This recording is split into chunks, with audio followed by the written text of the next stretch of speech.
Luxury, put a price on luxury.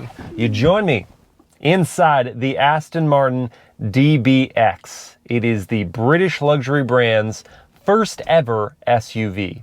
And in their 108-year history, they've covered everything from subcompacts to sedans to wagons or shooting brakes to hypercars to track cars to race cars.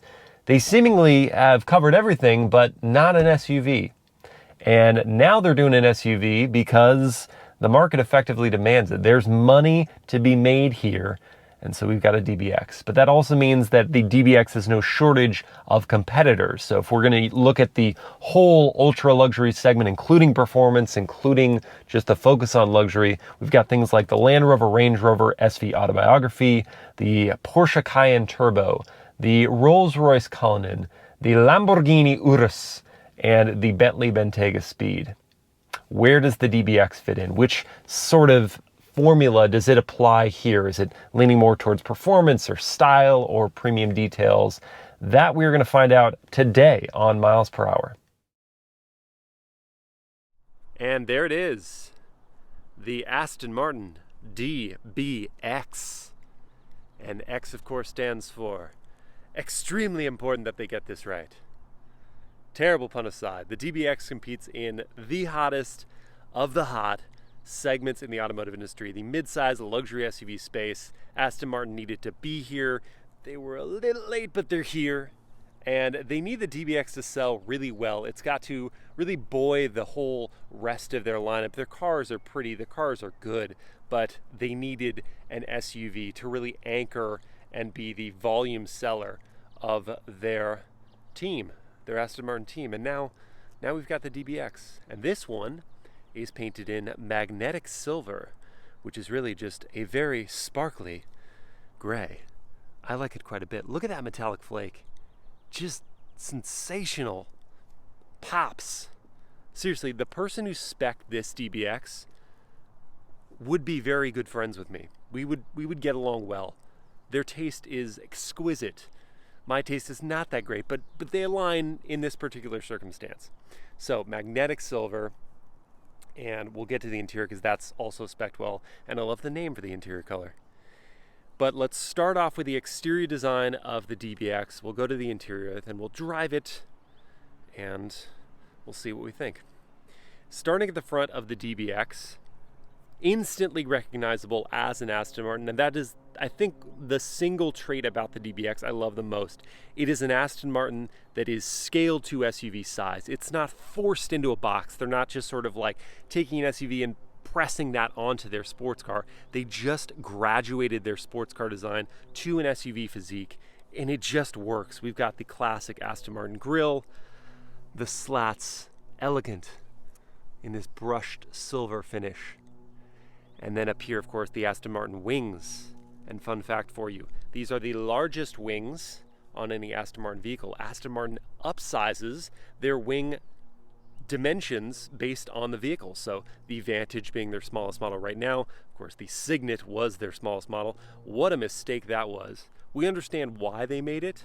This is going to be a rant. We understand why Aston Martin made the Signet.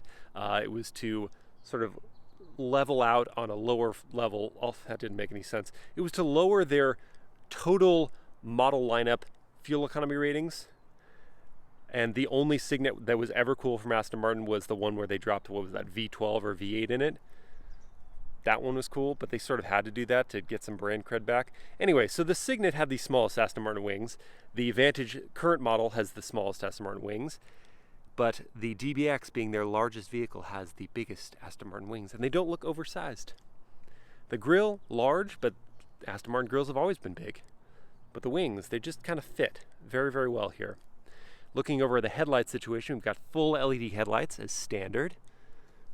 A bit of artful design on the housings here, and then these headlights, if you've looked at any of their recent DB cars, you'll recognize that kind of cyclops with the designs of arrows on the outside. Super cool. Great headlights. Down here, neat details. So this is the LED daytime running light. As you can see, flickering at you. Only flickers in video, not in person, of course. And it is functional ventilation through here. Go through that hole, and that's going to lead to cool air on the wheels and brakes. That's cool. It is also the turn signal. So not up here, down here. Throw some B-roll of that. Love that. Functional and beautiful, very well done. Down below, we've got a gloss black front splitter. And that completes the face of the Aston Martin DBX. Handsome, I should say. Then up here we've got some functional ventilation for that twin-turbo V8 engine that is mounted as far back as possible towards the cabin.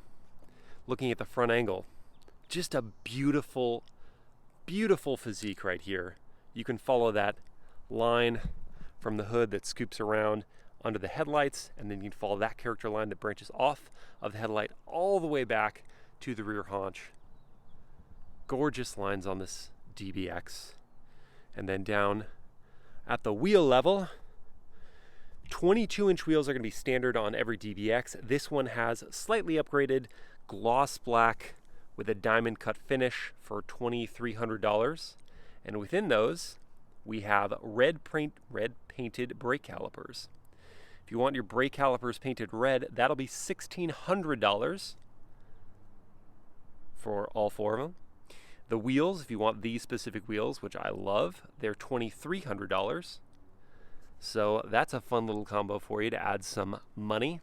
The brakes themselves are 16.1-inch front rotors with 6-piston calipers and 15.3-inch rear rotors with single-piston sliding calipers. The tires are Pirelli P0s, 285 section front, 325 section rear.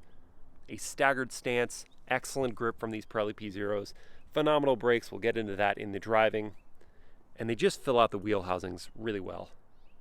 Speaking of okay, yeah, give up, Miles. Ventilation, the turbulent air from those wheel wells are going to be extracted out the side here. We've got this cool silver painted piece right here, a nice accent. Body color matching door mirrors with gloss black supporting arms. And then that silver finish for the window surrounds. A silver finished roof rail for that panoramic panel. Oh, by the way, welcome to the new parking lot. This is it. I moved, so we're going to be seeing this a lot in walk-around videos. We're going to be hearing that a lot. Apologies. Hello, Southwest. Anyway, so yeah, this is a new parking lot.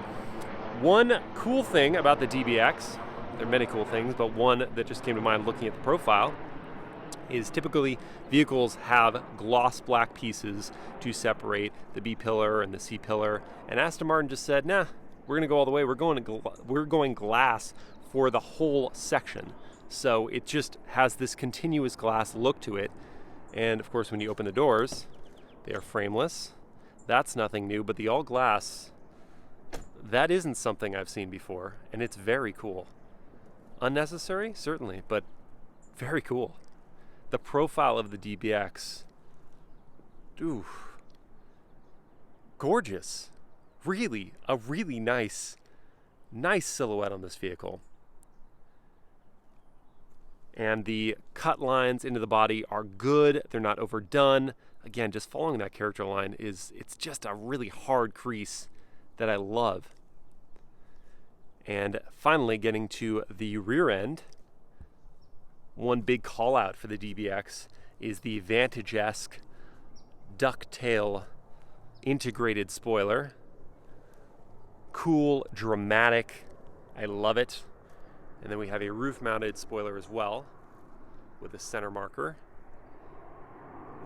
All good. Man, those planes, right? And I think I may like the rear three-quarters the best on this vehicle. It's the most distinctive SUV rear three-quarter, I think, out there. Yeah, the Lamborghini Urus is just wild all over, but I think when you see it from back here, you're never going to mistake it for anything else. And no other SUV brings this sort of sports car level design to the rear end. So I think they did Vantage to DBX so well. It looks great. looking very good. And getting to the back now, we have the Aston Martin badge right in the center. Sorry, the badge, and then the lettering, Aston Martin spelled out. And that's more of a shinier chrome than the brushed silver pieces that we're seeing in other places. And the LED taillights, notice that continues from here all the way to the middle, and then that center portion that's blocked off, or it's rather not illuminated at this moment, is the brake light. So I'll show you some B-roll of that. When it comes on, then you've got a continuous bar, but it's actually brighter, that brake light. It's cool. I like the separation and the functionality of that brake light in the center. It does get your attention definitely if you're coming behind the vehicle.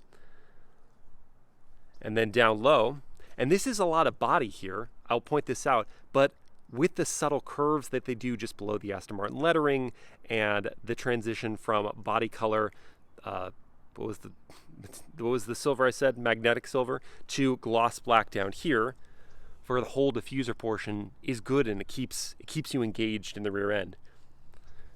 And then down here we have 2 oval exhaust ports, and you only need 2. You don't need 4.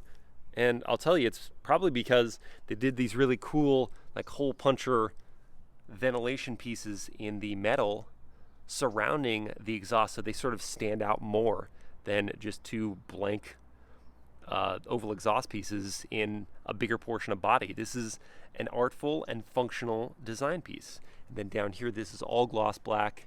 It juts out quite a ways from that portion right in there. Man, guys, I am in love, like sincerely in love with the aesthetic of the DBX. There are good looking SUVs out there. There are wildly designed, eye-catching SUVs. I'm thinking of the Lamborghini Urus. But nothing to this point have I thought that is a beautiful, and I don't use the word beautiful lightly, that is a beautiful SUV. This is one of those vehicles. No, this is that vehicle. To me, this is the most beautiful, probably the only SUV that I think earns the word beautiful SUV you can buy. It's gorgeous.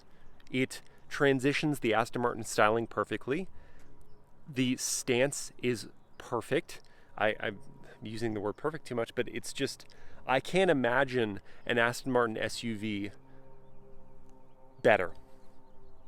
They pulled it off. I don't gush this much about vehicle design all that often, but this is, yeah, it's very well done. Yeah, okay. And as we go to the interior, I just want to pop open these doors for a sec to point out a couple other well done Aston Martin styling things. So all Aston Martin vehicles have the swan hinge door, which is the slightly upturned door. So if we go down to this level, you can see that it doesn't just come out directly. It goes up at a slight angle. Functionally, it will clear like a curb. Not as big of an issue with the DBX, it's higher off the ground. But stylistically, it's just not a normal door, and that's cool. And it does that for the front doors and the rear doors. Back up, Miles. See? It's subtle, but it's a cool detail. You won't see that on every SUV. And this one does not have soft close doors. I looked it up and I didn't see it as an option for the DBX. I may have missed a small checkbox somewhere on the configurator or something like that. But the reason that's sort of an issue is this front door especially, like, well, that wasn't a good example. I closed it really well. But like, if you don't close it perfectly well, it's just gonna sit like that. And there have been a number of times when I've gotten in the car and just closed the door, what I thought was sufficient strength and vigor, and it just wasn't enough. So a soft close would remedy that because it would just close the rest away for you. But these don't do that. Frustrating to me, and especially the vehicle of this caliber, I would expect that even possibly as a standard feature. Okay. All right, that'll do it for the exterior, I believe. I don't think there's anything else I missed. No, it's great looking, guys. Okay, let's go to the interior. Before hopping into the DBX, we'll note it has smart keyless entry, so you can leave the key in your pocket and just open up the door handle to unlock it. In the DBX, they're flush mounted, comme ça. The way you open it is you press on the left-hand side of the handle. That will release the right-hand portion, and you open up. Now, if you wanted to walk away and lock the car without pulling out your key, you just press on the right-hand side of the door handle. It will indent just a touch. If I had the key on me, the car would lock, the mirrors would fold, etc., etc. But we're going to open it up. So press here, grab there, open up, and gaze in wonder at a gorgeous wine-colored red leather interior. Of course, Aston Martin couldn't just call it wine leather. They had to call it all Lords red leather. I'm just picturing like someone on the intercom going, could we have all Lords report to the Aston Martin DBX cabin, please? Thank you. Yeah, so that terrible metaphor for me. I don't know. I love the name. It just is appropriate for this higher echelon of luxury. And what a cabin. Is this not stunning? And not highly optioned either. So many things in the DBX cabin are standard. We do have a couple packages here. So one, we've got contrast stitching for $1,100 in this sort of dove gray color. Then we have the indulgence package, which includes a rear privacy glass, dual pane privacy glass, 16-way power adjustable front seats with heating and ventilation. So heating is standard for the front and back seats, but ventilation is added on with that indulgence pack.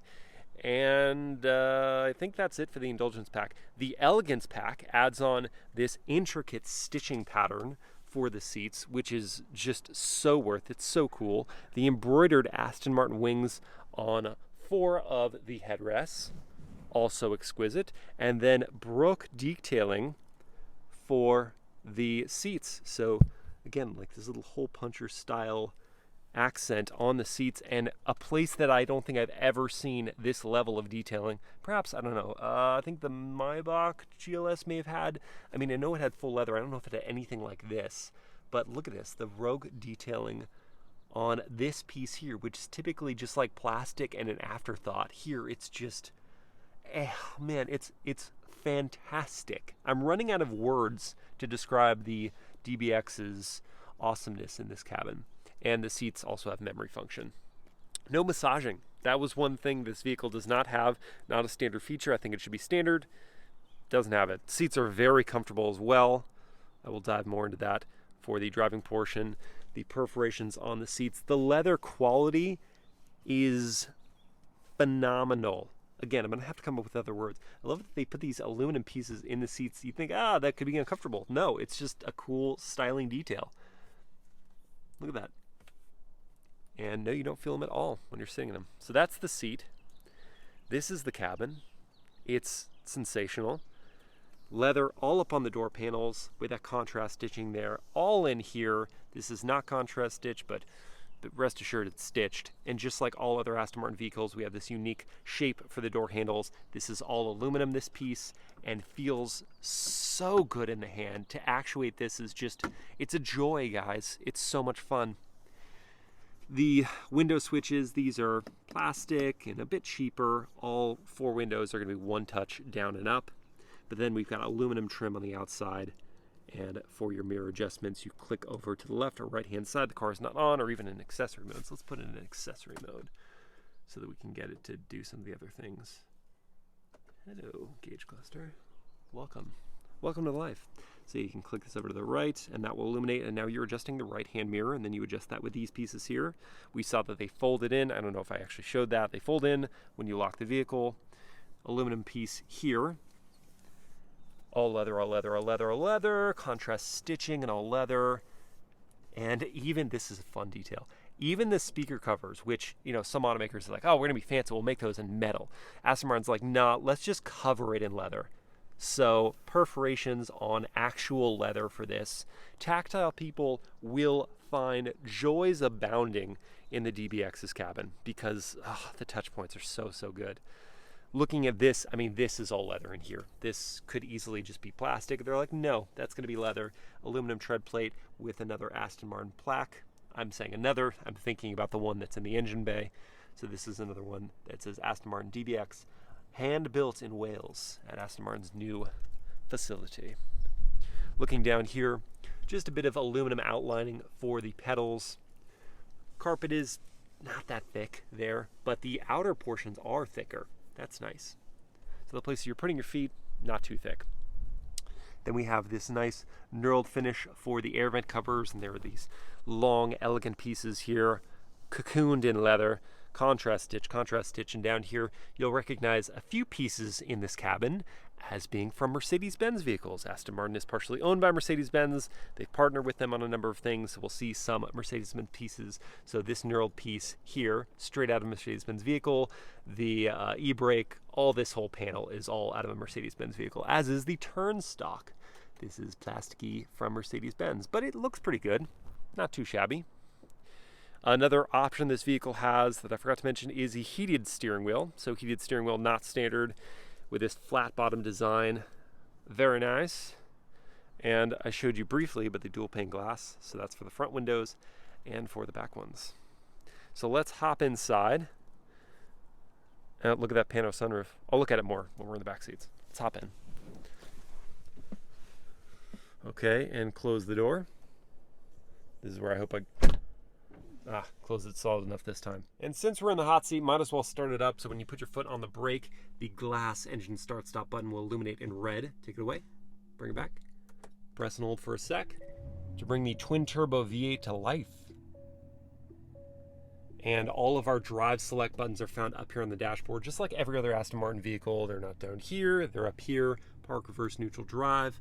Again, in glass with aluminum borders. Exquisite, nice detailing. Speaking of detailing, look at the steering wheel. Aluminum border around a leather airbag cover.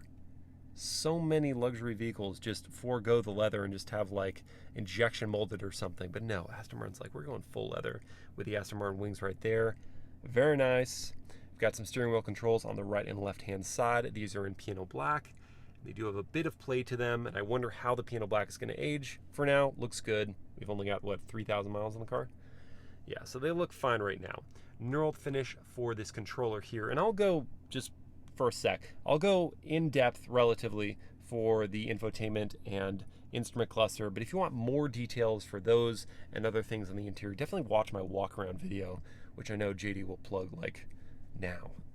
So yeah, so we've got volume controls here. We've got these selectors which can control the 12.3-inch digital instrument cluster, which has really nice resolution. The screen is easy to read. There are some animations that come on when you go through the different drive modes. That will change up what you see on the display, or rather, not the orientation of it. You can't change up the orientation of the display, but you'll get some different animations going. I can change up the information on this portion, the 2/3 right portion of the display, by going over here, press this over, and now that's eliminated, and instead of just the TAC and DBX in the center, we can now have, we can now have some more telemetry data. And going down once more, now we got a whole navigation taking over that gauge cluster, or that gauge over there. Now press this over once more in the middle, and we can just flip through some basic information here. And that's kind of the extent of what you can change up on the display. But those are those controls there. And just look above at this beautiful, genuine aluminum paddle shifter. The design is gorgeous. It's a good size. It feels great on the fingertips, and there's a good amount of travel to the paddle. And there's also a satisfying click when you engage the next gear. Click, click, or shunk rather. And that's just, that pulls you in as a driver. On the left-hand side, we've got some of our adaptive safety feature settings here. So the distance follow for adaptive cruise control is standard. Lane keeping assist, lane departure warning, blind spot monitoring with rear cross traffic, all that, and auto emergency braking, all that is standard on the Aston Martin DBX. I was not super successful with my lane departure warning or lane keep assist use of the system. It just didn't seem to want to work for me. I probably was doing something wrong. I know in the infotainment you can hunt around and find activations for those systems. I had them activated, it wasn't working. So maybe it's me, maybe it's the car. And then of course your down gear, I was gonna say negative gear, looking at a minus. Down gear, up gear. And your phone connectivity is there. turn signals. A really interesting sound of the turn signals in the DBX. Thunk, thunk, thunk, thunk, thunk, thunk.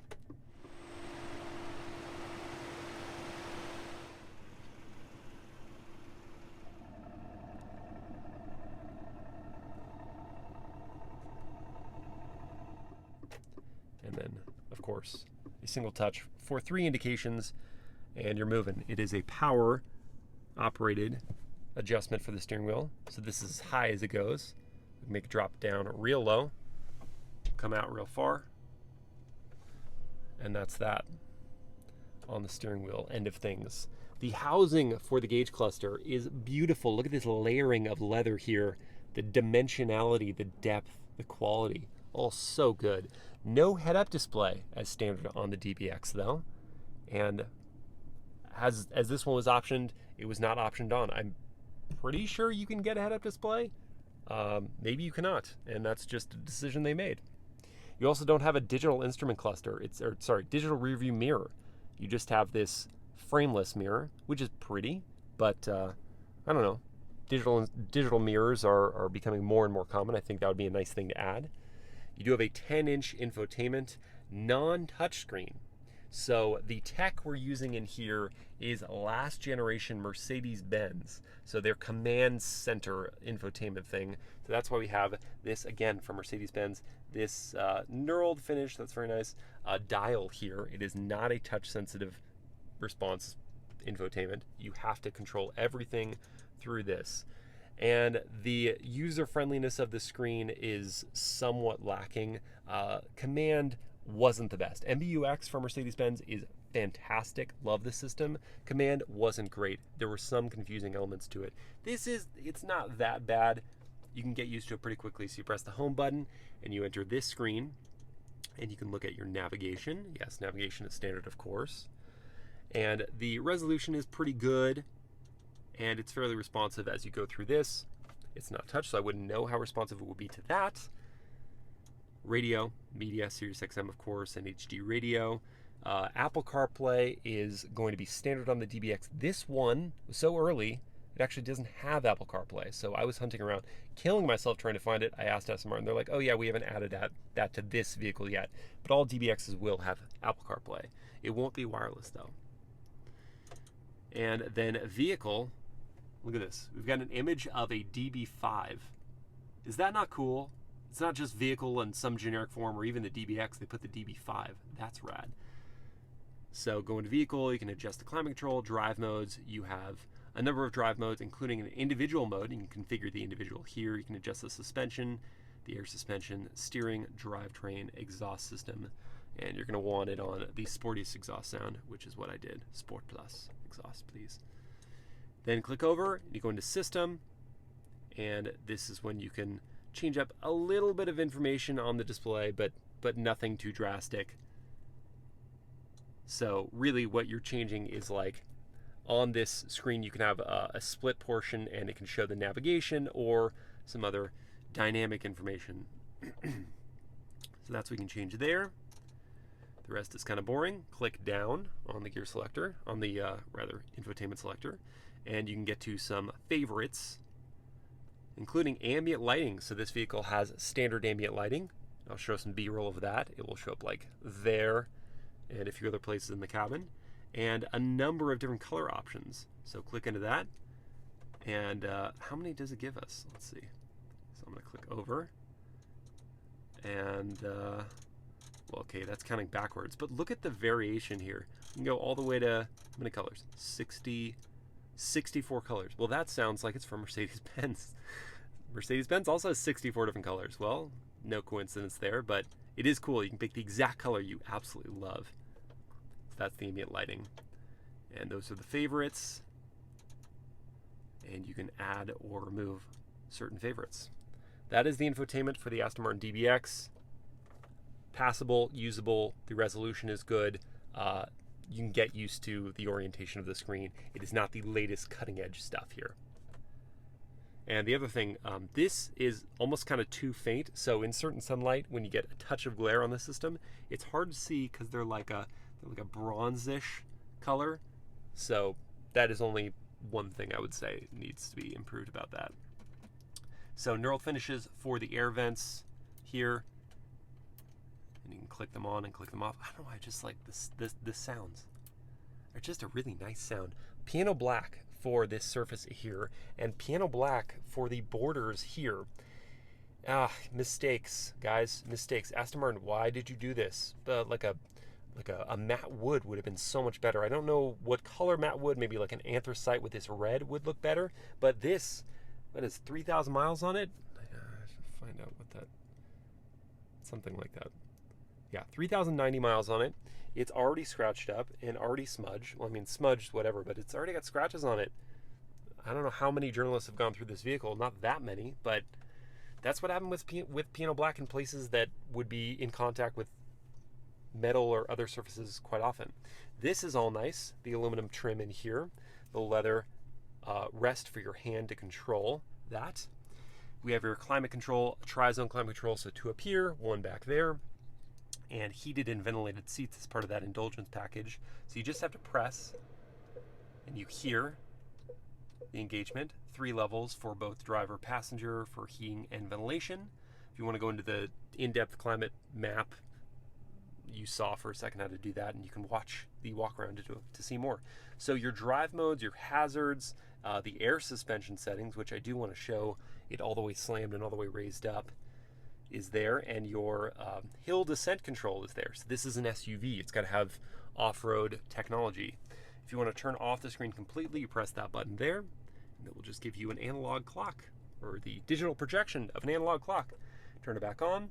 Lane keeping assist, you press that and it turns on. Start stop, parking sensors, and a surround view camera system is also standard on this vehicle. Wide angle front, narrow front at each of the wheels. Very cool. Wide back. And then there is your split zone of surround view and that. So having the surround view is very handy, especially when you don't want to curb your expensive wheels. Knurled physical volume controller. Love that, along with your volume controls there. The home button, the back button. Now let's briefly go through the drive modes, see what changes on the instrument cluster and center screen. We'll go down to individual, so nice animation in white. That's on the center screen. Sport, we're gonna go red and white. That on the center screen. Sport Plus, most aggressive setting, all red.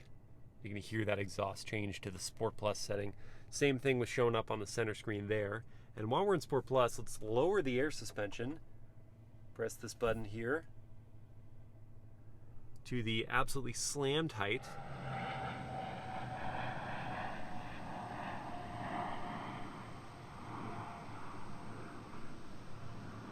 And hop outside and see how it looks. So this is as slammed as you can get the DBX right here.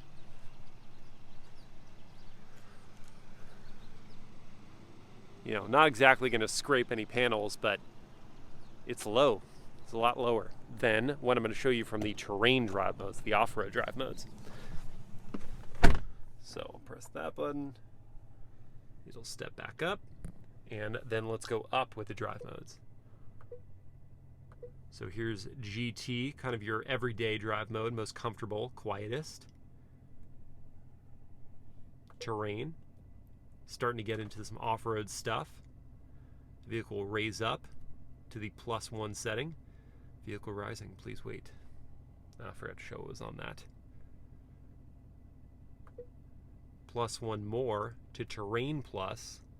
You see those notches there? That's on the center screen there. And it's rising a bit more.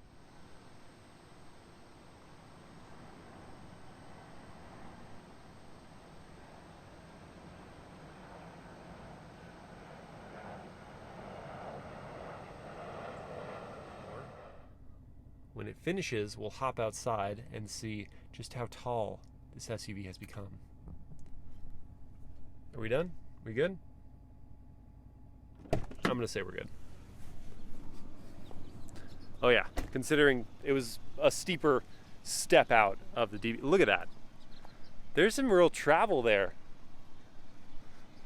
I wouldn't take my DBX off-road. I would go grab my Land Rover or one of my other posh off-road oriented SUVs. But, I mean, that's some serious ground clearance.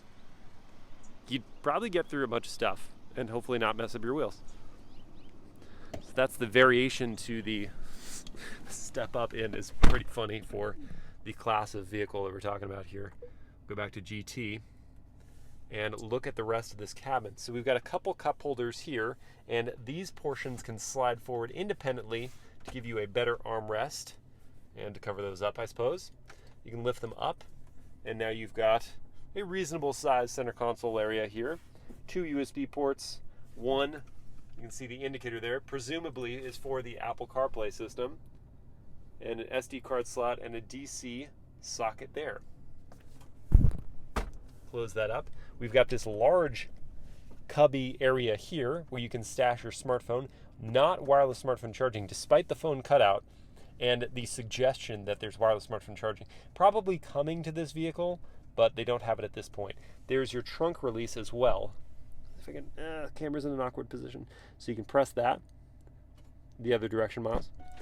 Hold it rather for a second, and then we'll open up your trunk real quick. Wow. And then press it and hold for a sec, and it will close it. Oh, it'll stop. It'll stop just like a Mercedes-Benz vehicle. Am I not surprised? It'll stop if you let go. Okay, so now it's closed. Now let's check out the sun visor situation. Alcantara. Alcantara everywhere. Covers the headliner. Beautiful, nice contrast to the red. And that is a standard feature. You do not have to pay extra for an Alcantara headliner like you do in most vehicles. And not just that. They've got Alcantara everywhere. It even covers up the panoramic sunroof. No cheaping out here with like fabric or something. Full Alcantara to cosset you in luxury and block out that sun completely. While we're looking back there, here's your look at visibility. So a reasonably good size back glass piece. Some blind spots over the left and right passenger head, but that's what blind spot monitoring is for, I suppose. So yeah, not too shabby. And man, this is just, oh, so nice. So nice. While we're looking here, we've got touch sensitive LED dome lights, cabin lights. And now back to the sun visor. Flip that down gracefully. And we have, stitching over the vanity mirror as well. Just a nice dainty, that might be aluminum, or it's just very nice brushed plastic. But all just super high quality. You do not pull this piece over. You have a second visor that you pull over. And full coverage there, so you're just, no sun will touch your wealthy head. And there we go. Okay. And up it goes. That's your sun visor situation. Passenger side, we've got more of the contrast stitching, a raised piece of leather right there to be stylistic. And then the glove box, no grab latch, just a very delicate little dimple that you press, and then that comes down. You can see our manual in here with this texture on the Aston Martin. So nice. So nice. And with that, let's hop into the back seats and see what that situation looks like. I didn't mention the driver door opens nice and wide to make it easy to get in, and it's on a hydraulic piece, so it'll kind of stay where you leave it, at least to a certain point, and then it will just want to close itself. Not fully, of course, but most of the way. Back door, same situation. So you've got a hydraulic strut, so you can stop it like there, no problem. There, no problem, kind of wants to open a little bit. There, not an issue. And then there, you kind of pass this point and it wants to close all the way. But the opening is nice and wide, not full 90 degrees, but pretty wide. And just welcome to exquisite taste in the back of the DBX. The same intricate stitching for the seats as the front. The broke detailing. There's even broke detailing on the seat backs, which are all leather, by the way. No plastic anywhere. No transition of plastic or injection molding or anything. All leather. So very nice. Mentioned the embroidered Aston Martin on the headrests. Perforations. The one-touch windows back here too, with the dual pane glass, and they go down all the way. No half closing windows. That's an all the way thing. Aluminum trim, leather over the speaker covers. Loud airplane. Let's hop inside to kind of avoid that. Seat backs. Hello. Poke. And then down here we've got contrast stitching and a leather tab that you can grab, to open up the seat back pocket. And that's pretty strong elasticity because you gotta really hold that open. Third zone of climate control back here, which you can adjust. No 4-zone climate control, just 3-zone. Lock and unlock for the doors, USB ports, and your heated and ventilated seats that you can just touch. Touchy. The same nice knurled finishes for the air vents. No cheapness back here. Aluminum borders. Even this is like, yeah, it's plastic, but it's very soft. High quality plastics. So good. And then looking around, Alcantara, look at this. They put Alcantara on the speaker covers back here. Nothing is cheap anywhere. Look at that. I don't think I've ever seen, I mean, leather, sure, that's even rare, but Alcantara over your speaker covers? That's amazing. The same very nice grab handle up here. You've got your touch sensitive, they're all on because the door is open, lights and aluminum buttons. Oh man, so nice. Okay, there's one spot they didn't put Alcantara over here. I think they should have, just for continuity, just put Alcantara over that speaker cover.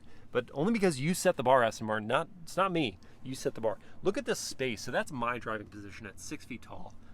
I've got so much legroom. The foot pockets are really big, so I can slide my feet forward. Headroom. That's always the issue with me, is the headroom. I'm gonna close this door so that airplane won't hear it. It's also cool hearing that hydraulic just compress. Yeah, so, oh my gosh, the feeling of space back here is abounding. It's awesome. Look at that dashboard. The design is just so good. They crushed the design. You do have a hump there, so let's see if we can sit middle adult passengers back here. Yeah, that passenger would have plenty of space. That passenger would have plenty of space. My feet can go forward a bit. Plenty of knee room, headroom. Again, we are good. We're good, folks. 3 adults can sit in the back of the DBX, no problem. I am astonished. Nicely done, Aston Martin. Okay, let's look at the trunk situation. We are going to get to some other things. Now, I mentioned, infotainment's not the best. Some other things I don't love about the DBX we're going to encounter in the trunk. To open the trunk, we're going to go below the fold, the transition from body color into gloss black, and pull on that tab button thing. The trunk will open with reasonable urgency. And now we can admire a good amount of cargo space in the DBX. JD will list the specs in cubic feet with the seats up and seats down. Thank you, JD.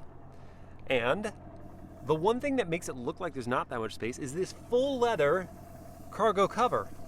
And not just leather here, leather up here as well, so you've got complete coverage. No one can see your stuff when this is down. But yeah, if you want to remove it, real easy, just slide it on out. And it doesn't weigh all that much. But I'm not going to put it on the ground because it's leather. So we'll just gently rest it in here. Good boy. Nice carpet on the bottom and sides. Aluminum rails where you can latch on different points to tie down your stuff, or use these fixed points at the 4 corners. This aluminum kind of protective plate here, so you're bringing in your luggage, it's not whacking up the car, it's going to hit this. And what else? Well, we've got an air suspension system that can raise or lower the vehicle, so if you're tall and you're worried about hitting your noggin on this, I already did once or twice, raise it up. That happens pretty quick, and now it's out of the way. And if you're shorter, or you're worried about scraping up the side of the car as you lift a heavy item up over, press the lowering button, and it lowers on down. Access height, very nifty. Now we get to the not great part about the utility or practicality of the DBX. Folding down the seats. So $176,000 SUV to start. It has a power button to lower the seats. Very nice ornate housing for that. So we can press this and it will release the seat, but it will not fully fold it down. Same thing for the right one. Release the seat, stops there. So you have to lean in and push, or go around to the side doors, open them up, and then pull down. Not luxurious, if you ask me. Not premium, if you have to do that. Worse still is that you now have no way to raise them. So you've got all this utility when the seats are down. Thumbs up, good job, Aston Martin. I want to raise up the seats. I have to now go over, open up the doors, and lift up the seat manually. Manual labor at this price point doesn't make sense. If I do want to release the seat from here, I can. There are buttons on this side and that side. But yeah, doing this manually, not loving that. But while we're here, we can open up the fuel door and see that it is capless fueling for your premium fuel. Neat, I like that. So yeah, the power folding, why is that not a standard thing? I don't know. You can also option on a kick sensor to open or close the trunk lid. I would do that. More Mercedes-Benz stuff. See that on every Mercedes-Benz SUV.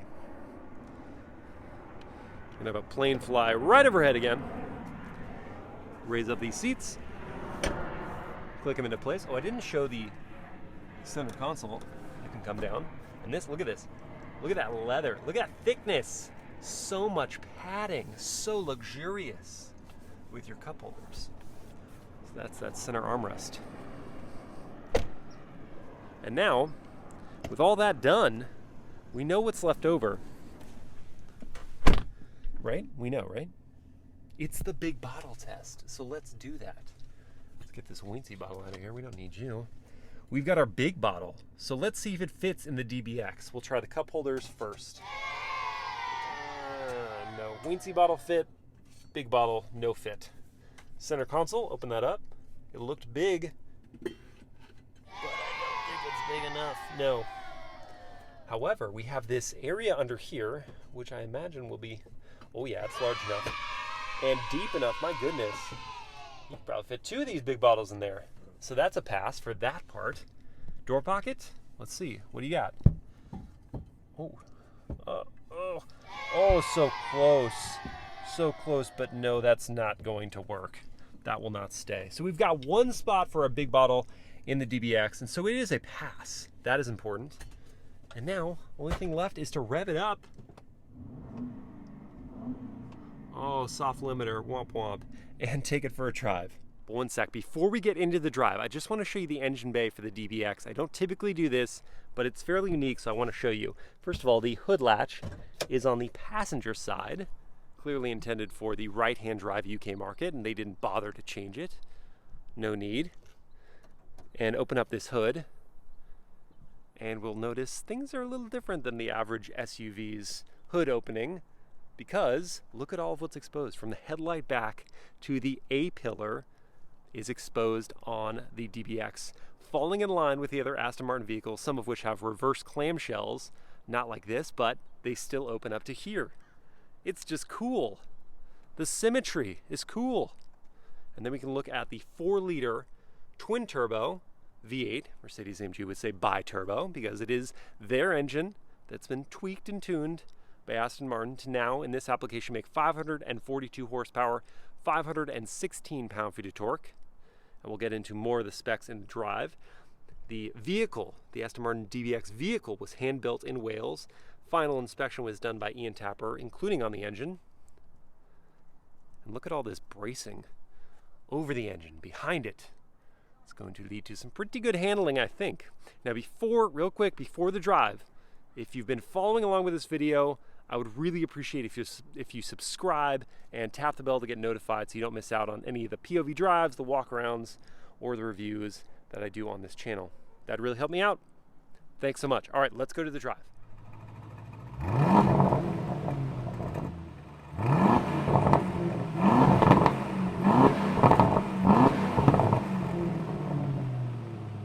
Yes, of course we can start with some launch control. If that's what will make you happy, it certainly will make me happy. So let's go to Sport Plus. And then from here, all we have to do is hold our foot hard on the brake. Once the light goes green, when the light goes, hold it, give it gas, let go of the brake, make sure no one's coming, and we take off. And we take off. What? Wow, that was quick. That was quick for a nearly 5,000-pound SUV. But what was fun about that is that it wasn't dramatic. It was just sort of like, yeah, we're just going. This car has no drama whatsoever. It is fundamentally a rear-wheel drive SUV, but it can do the transfer of torque to the front wheels as needed. And so there was no traction loss whatsoever. We just went at that light. That was great. So I showed you the engine in that other clip, but let's talk about it a little more. It is a 4-liter twin-turbo V8 from AMG. It makes 542 horsepower in this application and 516 pound-feet of torque. Connected to a 9-speed automatic gearbox. I'm gonna hit all the lights now, just know it. And 0 to 60 time quoted is 4 seconds, but independent tests have seen faster. They've seen below 4 seconds, and I believe it. Without the drama, typically without drama, you know you're getting the most forward momentum possible. So 9-speed automatic gearbox, and as I've found it, it is perfectly happy doing quick shifts in automatic mode. But if you take over manual control, because you have to, look at these paddles. They're beautiful and they're mounted to the column, so they stay there. You're never like, oh, where's the pedal? I'm in reverse and turning the wheel. That never is an issue. They stay on the column, so you know where they are. They're nice and big, and they're made of aluminum, so they feel good, and I like engaging them. So anyway, you want to go into manual mode, but then, oh, turning radius, here we go. Let's see. And flip it. You can flip it. You can flip it pretty easily in the DBX. Yeah, that was a good turning radius. Yeah, that's a good noise. Yeah, anyway, so that was me just by default wanting to go into manual. But if you do that, then you'll expect really quick shifts. Down, you get quick shifts. Relatively. Up. Did you hear that? You heard when I clicked and engaged the paddle, and it took almost a full second, it felt like, for the next gear to present itself.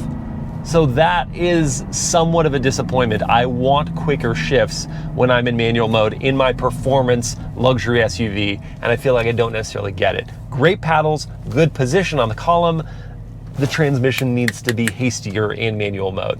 That's what I will say about that. But the engine is a sweetheart. We've seen this engine in other vehicles for Aston Martin. The Vantage and the DB11 both have it. It makes various amounts of power depending on how Aston Martin tunes it in those cars. Here, it's plenty of power. A DBX AMR version that may or may not come will be even more exciting, but I'm not sitting here going, the DBX needs more power. It's plenty quick and it's plenty fluid. It's just a great engine, and that exhaust note.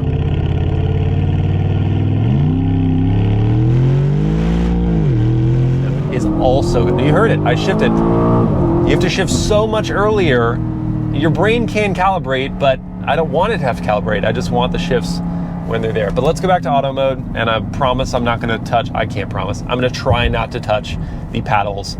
And I can also take it out of Sport Plus mode, but even in Sport Plus mode, the air suspension and the adaptive dampers do such a good job of soaking up any road blemishes, any harshness, that the ride quality is very good. So you could leave it in Sport Plus. I have found that instead, by going to individual mode and setting up individual mode just right, that I can get just supremely good ride quality with the Sport Plus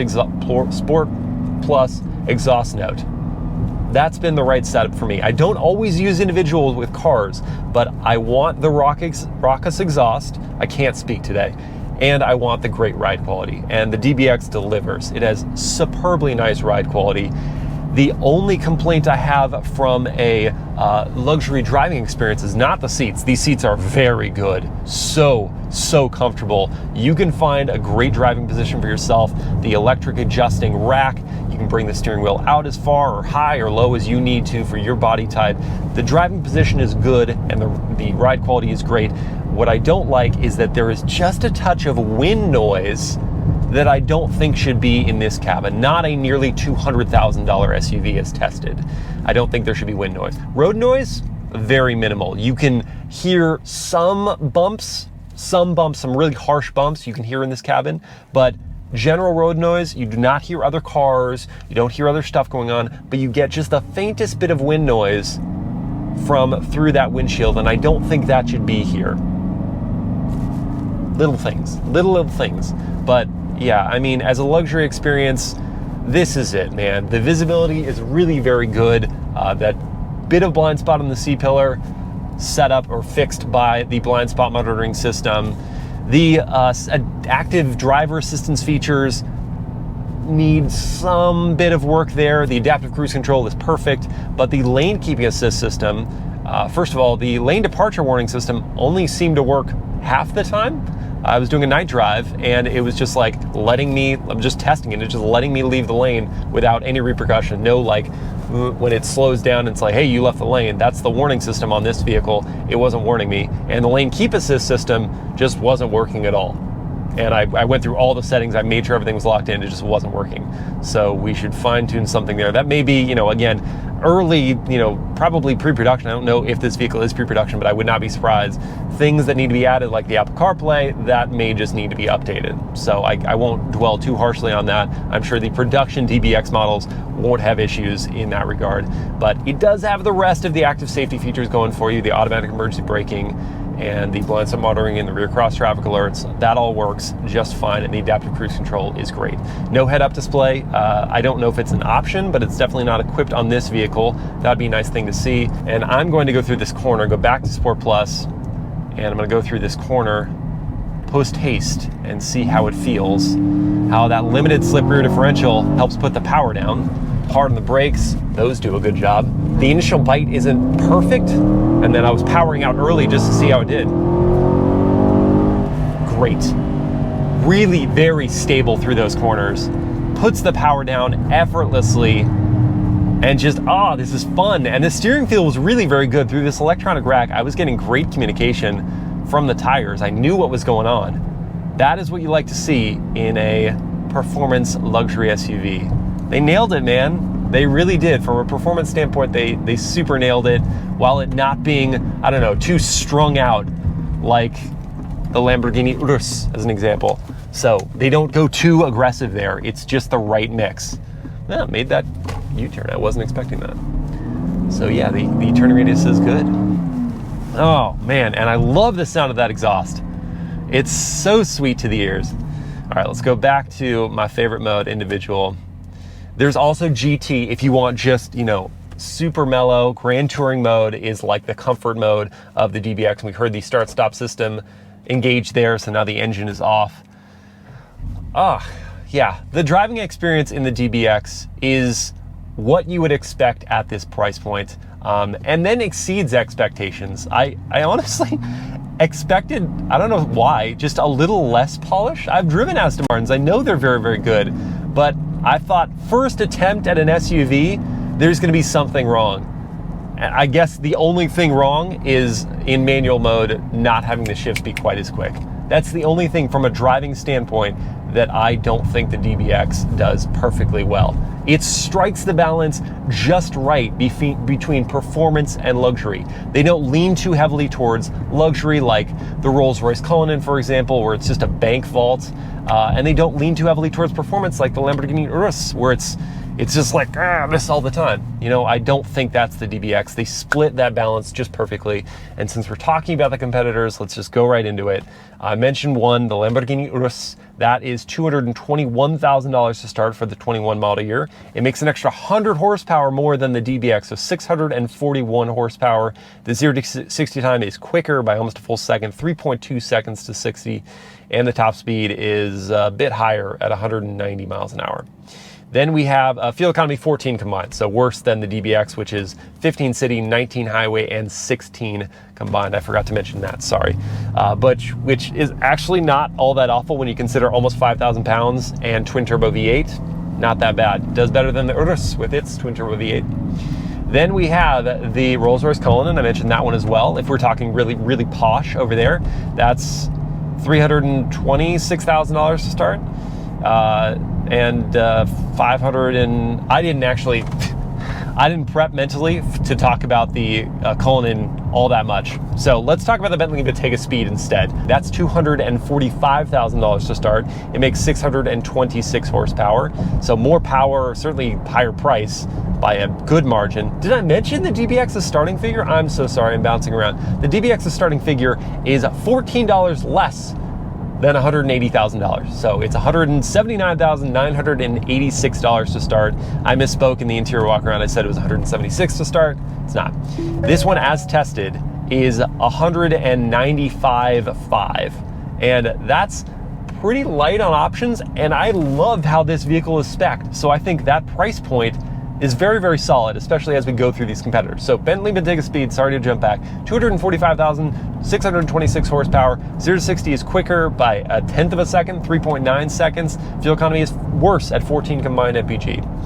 Then let's bring in something, we've done higher, let's go lower. So the Porsche Cayenne Turbo, $129,000 to start, so significantly less than this one to start, but it makes 541 horsepower, the same power. 0 to 60 is quicker at 3.5 seconds. And oh, the light's so bad in this direction, isn't it? It was really bad on my face back there, wasn't it? Sorry. And 0 to 60 is quicker, 3.5 seconds, and fuel economy is slightly better at 17 combined mpg. So that's your spread. And the DBX at its starting figure, and even as the as-tested 195.5, is so on it. This is just the right move for Aston Martin. It is the most beautiful SUV you can buy, bar none. Like, that is just, I'm just making that statement. The most beautiful SUV you can buy, outside and in. This cabin is exquisite. It's so beautiful. So outside and in, it's stunning. The ride quality is great. The performance is just right where it should be. An AMR version with more performance would not be something I would say no to, but especially with tweaks to that transmission. But yeah, I mean, it has a few small foibles. The infotainment, we need the latest Mercedes-Benz infotainment, the MBUX system. I'm gonna turn right so we can get out of this lighting. I'd like a head-up display. I would definitely want to see full power folding and raising rear seats. Come on, Aston Martin. Soft closed doors, that's another thing I'd like to see. Maybe an option. I didn't see it as an option, but it may be an option. And wind noise, that little bit of wind noise that I hear at highway speeds. That's it. That's it. Beyond that, as a performance luxury SUV, the DBX is perfection. And I don't say that lightly. It looks way better than it does in photos. It drives better than I thought it would. I'm blown away. I really am. I did not think I was going to like this vehicle as emphatically as I do. And I do. If I make it stinking rich, this is the first SUV purchase I would buy. Truck, I'm gonna go get an F-150 Raptor or a Ram T-Rex. But SUV, it's this. If we're rich, if we're really rich. Thank you guys so much for watching. I don't want to end at a stoplight, but I'm going to hold your attention for another few seconds while I can go back to Sport Plus and then do a launch control. I'm still holding your attention. Look, guys, I'm talking to you. Launch control. Whee! You're good, DBX. Stay with me forever. Thanks, guys, for watching.